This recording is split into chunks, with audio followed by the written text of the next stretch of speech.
Assalamualaikum warahmatullahi wabarakatuh. Saya Muhammad Rifai dari kelas 01 SAKP 005 dengan NIM 21 10 11 20 10 44 dengan prodi akuntansi S1. Video ini dibuat untuk memenuhi syarat video kedua saya dengan mata kuliah pengantar bisnis. Dan di video ini saya akan membahas atau menjelaskan tentang franchise atau waralaba. Mari kita simak videonya. Nah, definisinya yaitu menurut Queen 1993, franchise adalah kegiatan pemberian lisensi dari pemegang usaha franchisor kepada pembeli merek usaha franchise untuk berusaha di bawah nama dagang franchisor berdasarkan kontrak dan pembayaran royalti. Selanjutnya, menurut Winarto 1955, waralaba atau franchise adalah hubungan kemitraan yang usahanya kuat dan sukses dengan usahawan yang relatif baru atau lemah dalam usaha tersebut dengan tujuan saling menguntungkan, khususnya dalam bidang usaha penyediaan produk dan jasa langsung kepada konsumen. Selanjutnya yaitu jenis atau bentuk franchise. 1. Produk franchise. Produsen menggunakan produk franchise untuk mengatur bagaimana cara pedagang eceran menjual produk yang dihasilkan oleh produsen. Produsen memberikan hak kepada pemilik toko untuk mendistribusikan barang-barang milik pabrik dan mengizinkan pemilik toko untuk menggunakan nama dan merek dagang pabrik. Pemilik toko harus membayar biaya atau membeli persediaan minimum sebagai timbal balik dari hak-hak ini. Nah, selanjutnya yang kedua, manufacturing franchises. Jenis franchise ini memberikan hak pada suatu badan usaha untuk membuat suatu produk dan menjualnya pada masyarakat. Dengan menggunakan merek dagang dan merek franchisor, jenis franchise ini seringkali ditemukan dalam industri makanan dan minuman.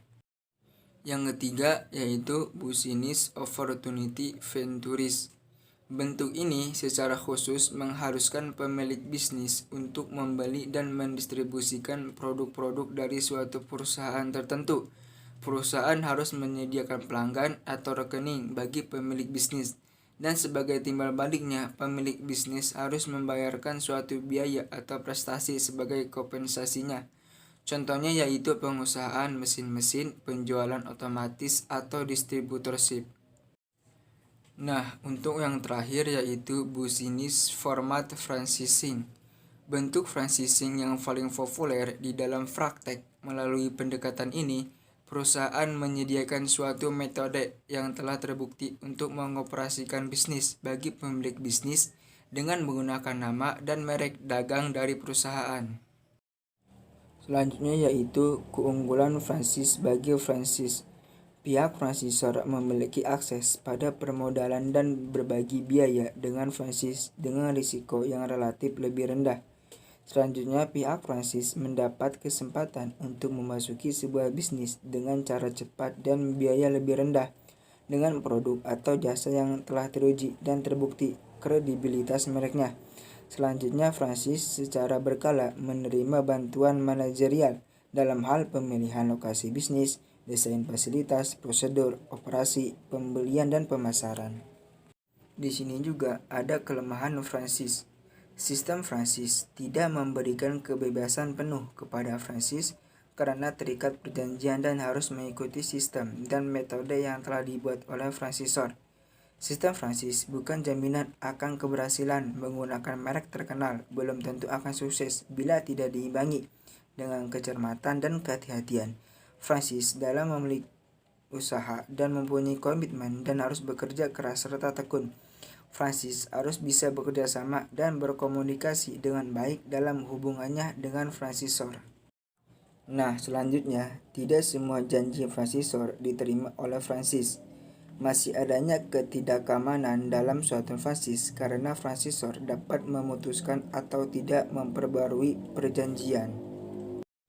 Selanjutnya yaitu ada jenis-jenis usaha franchise, yaitu cleaning service, binatu, restoran atau kafe, hotel, salon, lembaga pendidikan, servis produk, lembaga hukum, otomotif, penerbitan majalah, dan retail. Nah, selanjutnya yaitu ada faktor dalam memilih franchise, yaitu jenis bisnis, pelatihan atau pendidikan kursus, jumlah karyawan, persyaratan inventory, kerentanan terhadap fluktuasi ekonomi, syarat modal untuk membeli, syarat modal untuk memulai, tingkat pertumbuhan, tingkat keuntungan dan kondisi keuangan, dan lama berada dalam bisnis. Mungkin cukup sekian dari saya. Wassalamualaikum warahmatullahi wabarakatuh. Terima kasih.